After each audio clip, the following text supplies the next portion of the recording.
Hi කොහොමද ඔයාලට අපේ YouTube channel එකට ඔයාලව ආදරයෙන් පිළිගන්නවා. අදත් ඉතින් ලස්සනම ලස්සන දවසක්.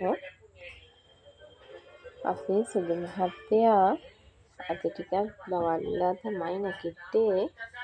එයා නැගිටිද්දි 9ට විතර ඇති. ඉතින් ඒ වෙනකන් මං එයාට කෑම නම් ලෑස්ති කරලා තිබ්බේ නෑ. මොකද දන්නවද? එයා නිමිච්ච කෑම කන්න කැමති නැති නිසා එයාට උණුවෙන්ම තමයි කෑම හදලා දෙන්නේ. එයාට කෑම හදන්න යද්දී අද බිත්තර ඉවර වෙලා තිබුණා. ඒක නිසා අපි දෙන්නම ටක් ගාලා ඇඟ එහෙම සෝදගෙන කඩේට ගියා. කඩේට ගිහිල්ලා එයාට බිත්තරයි යෝගටුයි එයාට ඕන කරන දේවල් ටිකකුත් අරගෙන ආවා. කියන්න අමතක වුණානේ. එයාට චූටි දත් 4කුත් ඇවිල්ලා තියෙනවනේ. ඒක නිසා එයාගේ දත් ටික මදින්න චූටි බ්‍රෂ් එකකුත් අරගෙන ආවා. ටූත් බ්‍රෂ් එකක් හොඳේ. ඊට පස්සේ අපි ඉතින් සුදු මහත්තයාගේ කෑම එක හදන්න තමයි මේ හදන්නේ. අද මං එයාට රස නූඩ්ලස් එකක් තමයි හදලා දුන්නේ. පේනවනේ ඉතින් ඒක හදනකන්වත් එයා බිම ඉන්නේ නෑ. ඒකත් ඉතින් මං එයාව අතේ තියාගෙනම තමයි හැදුවේ.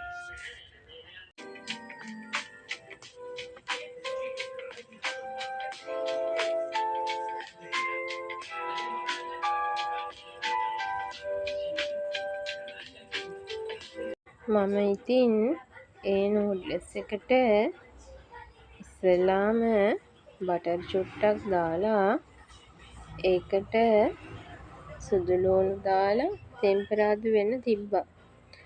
සුදු ලුණු ටික හොඳට ටෙම්පරාදු වීගෙන එද්දී කැරට් චුට්ටකුත් දාලා ඒකත් හොඳට ටෙම්පරාදු කරගත්තා. ඊට පස්සේ මම ඒකට වතුර තමයි අද එකතු කරේ. කැමති නම් පොල් කිරි ටිකක් වුණත් එකතු කරගන්න පුළුවන්. ඒ ටික දැන් වීගෙන එද්දී අපි ඒකට බිත්තරේ දාගන්නවා. බිත්තරේ දාලා හොඳට ඒක බැදිලා තියෙද්දී ඒකට නූඩ්ලස් ටික දාලා ලුණු කුඩු, ගම්මිරිස් කුඩු, කහ කුඩු එහෙම චූටි බබා කන ප්‍රමාණයට දාගෙන තමයි මේ තියෙන්නේ. බලන්නකෝ එයා රස කර කන විදිය. ඔයාලා බබාලත් මෙහෙමද? මෙයා නම් ඉතින් තාම අතින් එක දිගට නම් කන්නේ ටික තමයි කන්නේ. මම එයාට වැඩි හරියක්ම කවනවා. එයාලා ඉතින් තාම කන්න දන්නේ නෑනේ හරියට. ඊට පස්සේ අපි දෙන්න ගියා කාමරේ ටිකක් අස් කරගන්න. පේනවනේ ඉතින් හොලම් කර තමයි කාමරේ ඇස් කරන්නේ. බලන්නකෝ ඉතින් එයත් එක්ක කොහොමද මං කාමරේ ඇස් කරගන්නේ කියලා.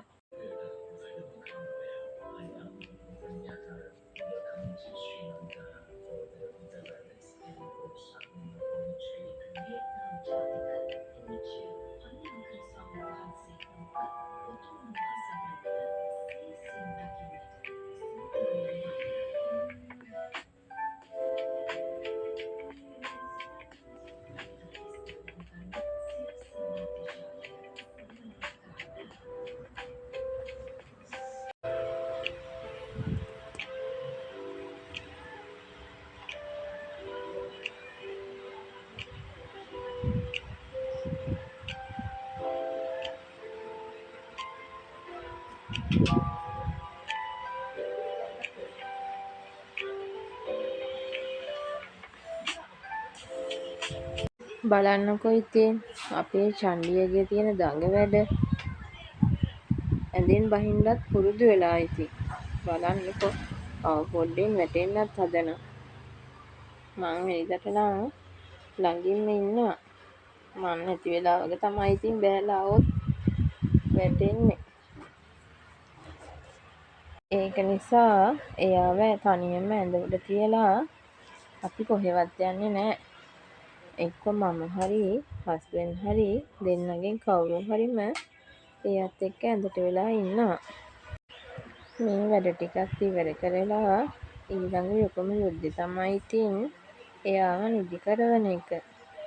එයාව නිදි කරවන්න ගියාම අනිවාර්යෙන්ම පැයක් එකහමාරක් විතර යනවා. මොකද ඉතින් ගියපු ගමන්ම නිදාගන්නේ නෑනේ.